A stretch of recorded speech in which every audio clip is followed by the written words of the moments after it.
This game is based on building the best village you can. You are going to be getting tools in order to build up your individual buildings in order to move your community center along the path.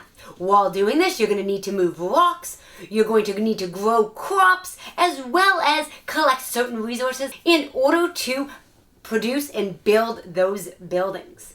Top 10 points about Uwe Rosenberg's Hallertau. First, this is a classic Uwe Rosenberg games. You are farming, collecting resources to fulfill different tasks along the way. This game can appear intimidating when you first look at it. It has expert level on the box. The box is gigantic, and it comes with just probably 20 punch boards. But the nice thing about this game is the rule book is well set up. There's great examples throughout, examples of play. It comes with some awesome player aids. And at the back of the book, there are just references for the plethora of cards. So if you ever have kind of a question, what does card 432 mean, you can go and reference it very quickly. The animeeples that are in this game are adorable. From sheep to the different resources and plants like flax, barley, hops, and they're all nice and brightly colored, which just adds some fun to the game.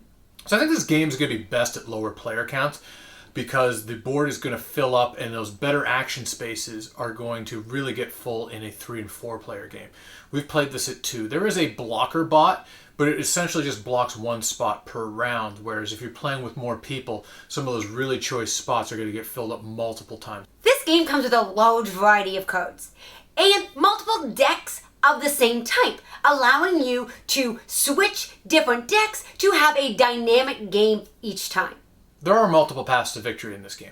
So the primary way to score points in this game is the village. Basically, you're going to move your number of buildings along, grow your village, and at the end of the game, you get multipliers of victory points.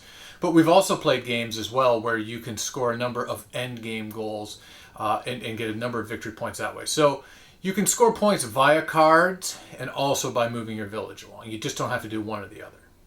Overall, this game does not have a lot of player interaction, other than the fact that you can make other players have to spend more workers to take an action or potentially block them out of an action on a particular round. There's not a lot of head-to-head battle in this game. One thing that we found in our game is some spots are better than others, especially at a lower player count. There are some spots that let you grow your fields and to sow and plant, basically. And then there's some other ones that give you actions and to get sheep, which will get you various resources throughout. And there always seems to be a fight for those spots. There are some other spots on the board that are good, but just not as good. And as you increase in player count, the board's just going to get that much tighter.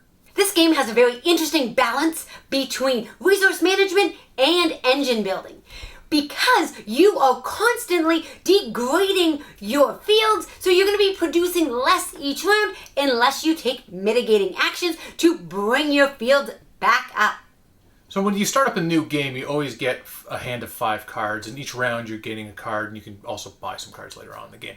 But the cards will dictate to a point what you're trying to do. You're always trying to essentially grow your fields, move your village along, and get some victory points. But the cards will give you different bonus actions for playing a certain number of sheep, for example. So your game is going to be a little bit different. Even if you want to play a certain path, the cards are going to dictate and move you along a different one. So overall, what do you think about the replayability of Hallertau? I think it's pretty good. In the game, there's the main board, and you're always going to have 4 decks out at all times. 2 of the decks remain static, but then the other decks can change up how you play. The one deck, there's 4 different versions of it, and then there's another deck, there's 3 different versions of it. So you can always kind of mix and match. You're going to get different cards all the time. There's no way you're ever going to get the same amount of cards. I would think a lot of the Uwe Rosenberg games, at least I've found, is they're partially solvable. They're not completely solvable, but for example, Fields of Arl, we played that, another great Uwe Rosenberg game for 2 players, but I played the solo mode so many times that when we started playing... He trounced me! Well, yeah, we started playing multiple player. I'm just kind of moving along, doing my own thing, because I know, okay, here I go here I go here I go here. You can do that to a point, I find, in most of his designs. The one thing that I do think changes up is the aforementioned cards. Even if I am trying to do that, I think the cards are going to dictate and make me do different actions that otherwise I wouldn't.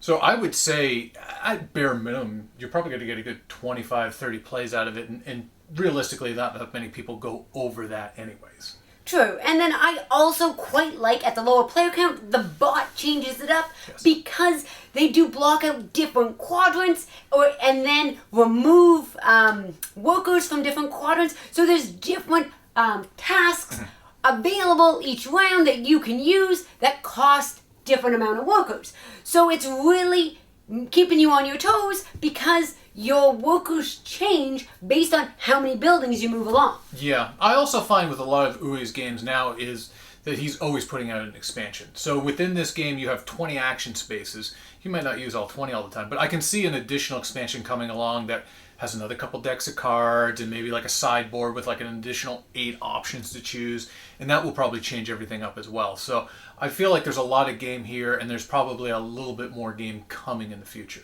Absolutely. This is definitely a game for us that goes the distance.